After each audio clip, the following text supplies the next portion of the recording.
Wulan Guritno promosikan situs judi online, terancam dijerat polisi dengan Undang-Undang ITE.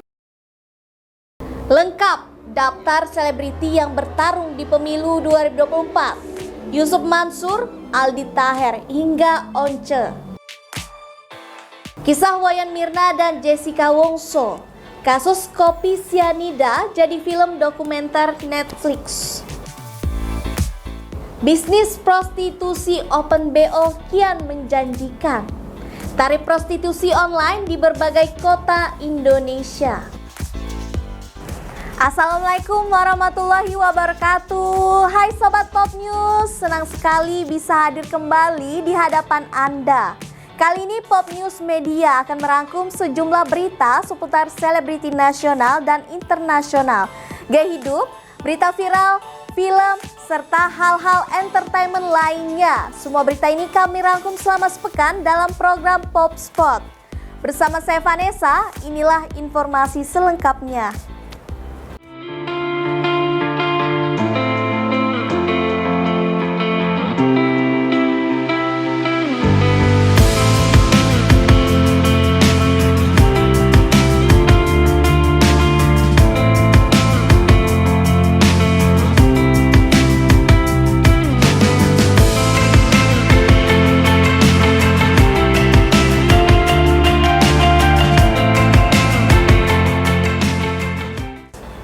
Kita awali berita Pop Spot minggu ini dengan membahas artis papan atas Wulan Guritno terancam dijerat polisi dengan Undang-Undang ITE.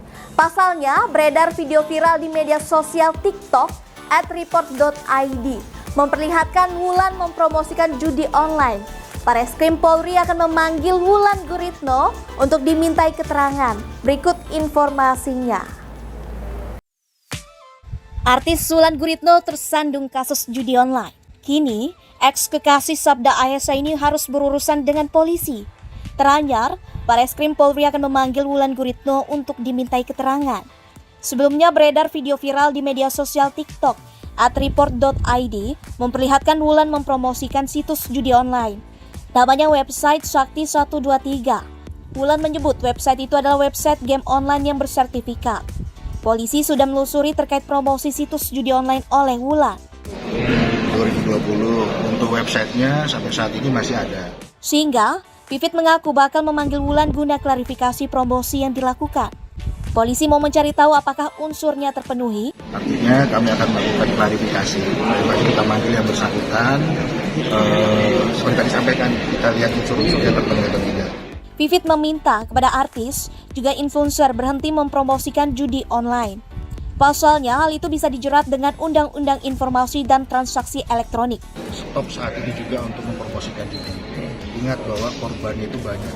Banyak orang yang jatuh miskin, banyak orang yang tadinya mohon maaf misalnya perempuan akhirnya menjual diri karena untuk supaya bisa cari uang untuk judi online.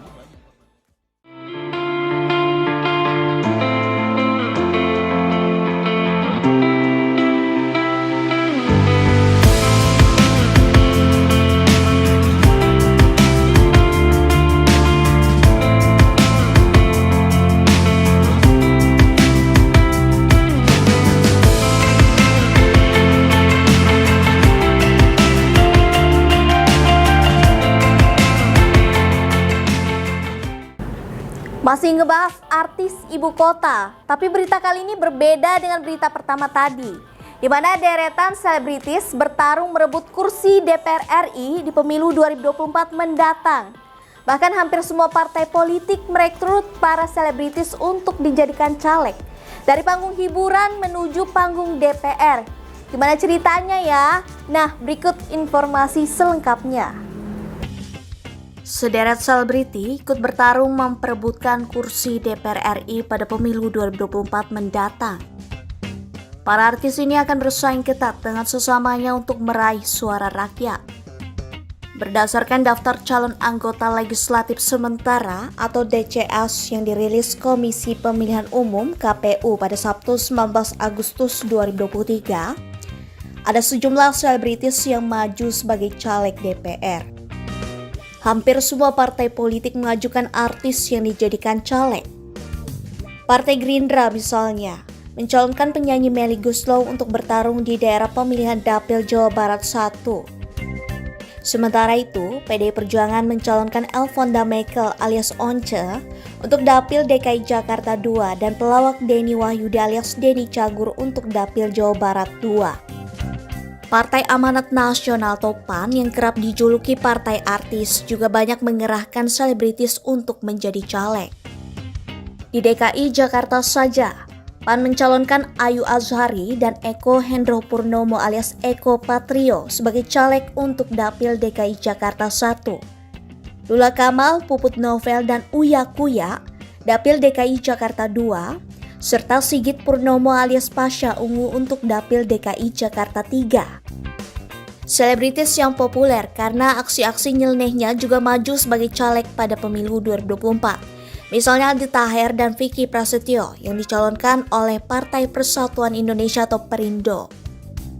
Para pesohor di atas akan bersaing dengan selebritis lain yang sudah punya kursi di DPR dan akan kembali maju seperti Mulan Jamila, Krisdayanti, dan Dede Yusuf. Partai Kebangkitan Bangsa, Tommy Kurniawan, aktor dan presenter, Dapil Jawa Barat 5. Arzetti Bilbina, model dan artis, Dapil Jawa Timur 1. Partai Gerindra, Melly Goeslaw, penyanyi, Dapil Jawa Barat 1. Rahel Mariam, model dan artis, Dapil Jawa Barat 2. Dery Derajat, aktor, Dapil Jawa Barat 3. Mulan Jamila, penyanyi, Dapil Jawa Barat 11. Jamal Mirdad, penyanyi, Dapil Jawa Tengah 1. PDI Perjuangan, Ruhut Sitompul, aktor, Dapil Sumatera Utara 1. Elfonda Mekel alias Once, penyanyi, Dapil DKI Jakarta 1. Juniko Siahaan, aktor, pembawa acara, Dapil Jawa Barat 1. Denny Wahyudi alias Denny Cagur, pelawak dan pembawa acara, Dapil Jawa Barat 2. Rike Diah Pitaloka, artis, Dapil Jawa Barat 7. Andre Hehanusa, penyanyi, Dapil Jawa Timur 2. Lucky Perdana, aktor dan model, Dapil Jawa Timur 3. Krisdayanti, penyanyi, Dapil Jawa Timur 5. Rano Karno, aktor, Dapil Banten 3. Harvey Malaiholo, penyanyi, Dapil Papua Barat Daya. Partai Golkar, Wanda Hamidah, artis, model, dan pembawa acara, Dapil DKI Jakarta 1. Nurul Arifin, artis, Dapil Jawa Barat 1. Partai Nasdem, Oki Asokawati, model dan pembawa acara, Dapil DKI Jakarta 2. M. Farhan, penyiar radio dan pembawa acara, Dapil Jawa Barat 1. Coki Sitohang, model dan pembawa acara, Dapil Jawa Barat 6. Nava Urba, artis dan penyanyi, Dapil Jawa Barat Tengah 6. Partai Gelora, Deddy Miing, Gumelar, pelawak, Dapil Jawa Barat 6. Partai Keadilan Sejahtera, Sunarji alias Narji Cagur, pelawak, Dapil Jawa Tengah 10. Partai Amanat Nasional, Ayu Azhari, artis dan model, Dapil DKI Jakarta 1. Eko Hendro Purnomo alias Eko Patrio, pelawak dan pembawa acara, Dapil DKI Jakarta 1. Lula Kamal, artis, Dapil DKI Jakarta 2. Puput Novel, penyanyi dan artis, Dapil DKI Jakarta 2. Uya Kuya, pembawa acara, Dapil DKI Jakarta 2. Sigit Purnomo alias Pasha Ungu, penyanyi, Dapil DKI Jakarta 3. Desi Ratnasari, penyanyi, Dapil Jawa Barat 4. Verrel Bramasta, aktor, Dapil Jawa Barat 7. Partai Demokrat, Dede Yusuf, Macan Effendi, aktor, Dapil Jawa Barat 2. Partai Solidaritas Indonesia, Helmi Yahya, pembawa acara, Dapil Sumatera Selatan 2. Giring Ganesa, penyanyi, Dapil Jawa Barat 1. Partai Persatuan Indonesia, Zaman Nurhotib Mansur alias Yusuf Mansur, pendakwa, Dapil DKI Jakarta 1. Vicky Prasetyo, pelawak dan pembawa acara, Dapil Jawa Barat 6. Aldi Taher, penyanyi dan pelawak, Dapil Jawa Barat 7. Arnold Purnomo, koki selebritis, Dapil Jawa Timur 1. Vena Melinda, model dan artis, Dapil Jawa Timur 6. Partai Persatuan Pembangunan, Gilang Dirgahari, pembawa acara dan pelawak, Dapil DKI Jakarta 1.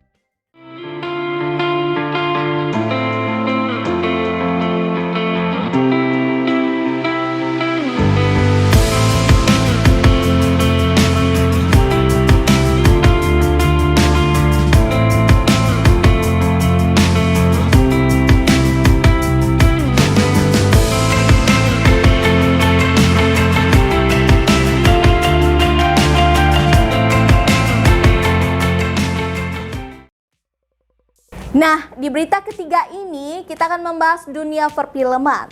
Sobat Pop News, masih ingat nggak dengan kasus kopi sianida beberapa tahun lalu? Kini, Netflix akan merilis film dokumenter terkait kasus tersebut September ini. Waduh, siapa saja pemeran dalam film dokumenter nanti ya? Tapi aku saran deh, jangan terlalu dramatis filmnya. Lawak-lawak dikit kayaknya seru tuh. Kasus kopi sianida beberapa tahun lalu rupanya masih menarik.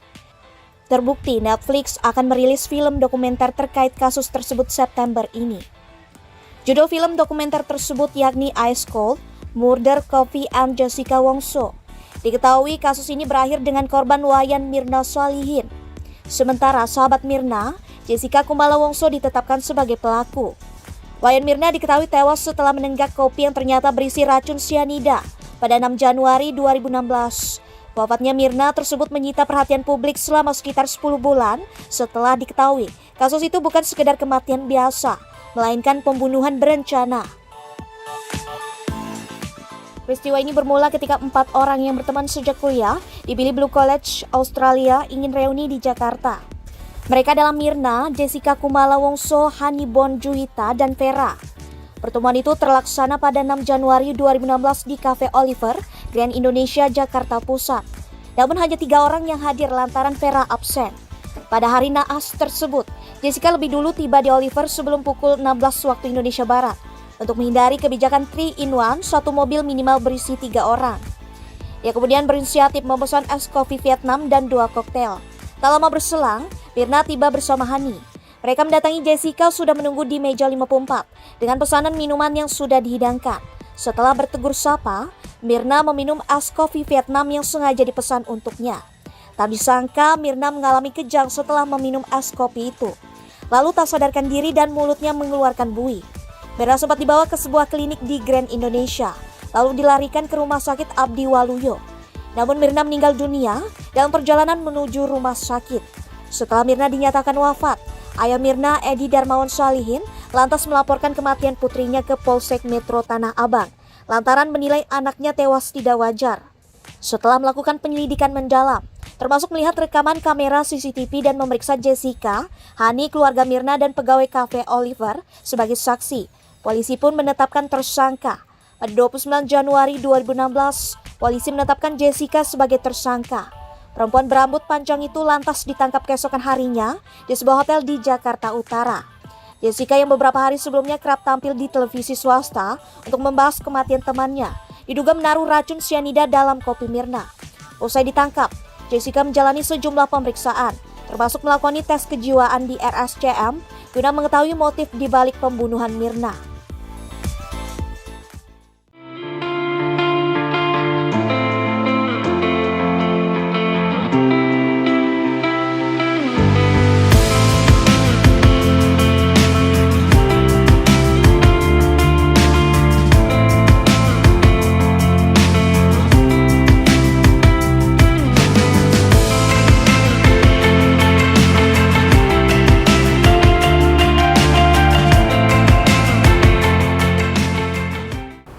Nah, di berita penutup minggu ini, bisnis prostitusi Open BO kian menjanjikan. Tarif prostitusi online di berbagai kota Indonesia, bahkan dari survei yang dilakukan CNBC Indonesia Intelligence Unit, didapat gambaran rata-rata tarif sekali Open BO per jam Rp1.117.000 untuk sekali senggama atau maksimal 1 jam. Dan long time atau 24 jam sebesar Rp13.541 untuk bercinta sepuasnya. Wah, ngeri juga bisnis ini. Bayangin, kalau sehari dapat 13 juta, kalau setahun tinggal kalikan aja tuh, 13 juta kali 365 hari. Wah, bisa amsyong tuh barang. Bisnis prostitusi atau yang di era digital dikenal dengan istilah Open BO, ditemukan di semua kota di Indonesia. Open BO diklaim meningkat sejak era pandemi COVID-19. Tarif untuk mendapatkan layanan seksual di berbagai kota di Indonesia pun bervariatif. Berdasarkan kajian yang dilakukan CNBC Indonesia Intelligence Unit, pada 59 akun Twitter penyedia jasa layanan seks untuk mengetahui tarif Open BO. Akun Twitter yang dipilih rata-rata memiliki 3.793 pengikut. Dari survei ini didapat gambaran rata-rata tarif sekali open BO per jam 1.117.000 untuk sekali senggema atau maksimal 1 jam. Dan long time atau 24 jam sebesar Rp13.541 untuk bercinta sepuasnya. Tarif jam-jaman di Jakarta sekitar Rp1 juta dan tertinggi di Yogyakarta hampir Rp1,4 juta. Tarif ini bisa dikatakan mengalami inflasi hingga 300% lebih dalam 1 dekade terakhir. Berdasarkan riset serupa yang pernah dipublikasikan oleh Bloomberg Business Week Indonesia pada 2012. Berikut tarif open BO atau layanan seks di sejumlah kota Indonesia. Kota short time, 1 jam atau maksimal 1 kali ejakulasi. Long time, 24 jam bebas. Nasional, Rp1.117.000, Rp13.541. Yogyakarta, Rp1.375, Rp14.250. Bandung, Rp1.218.000, Rp9.333.000. Jakarta, Rp1.047, Rp8.845.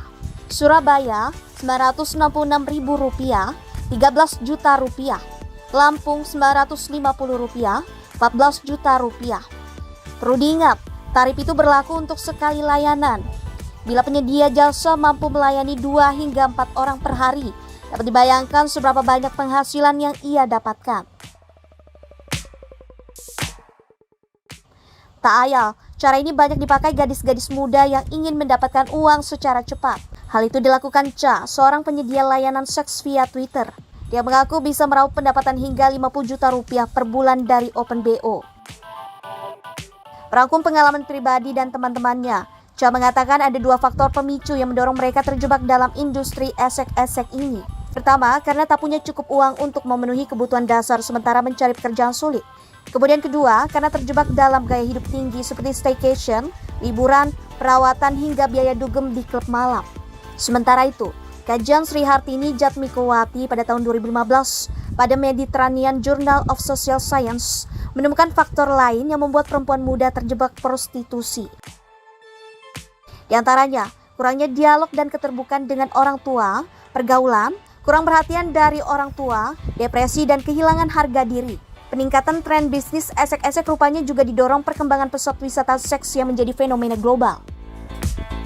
Menurut Asian Labor Journal, Indonesia menjadi tujuan utama, khususnya anak-anak di bawah umur bagi turis asing dan lokal. Diperkirakan sekitar 100.000 anak dan perempuan diperbudak oleh Germo setiap tahun untuk memasok kebutuhan wisata seks, di mana 30% diantaranya berusia di bawah 18 tahun.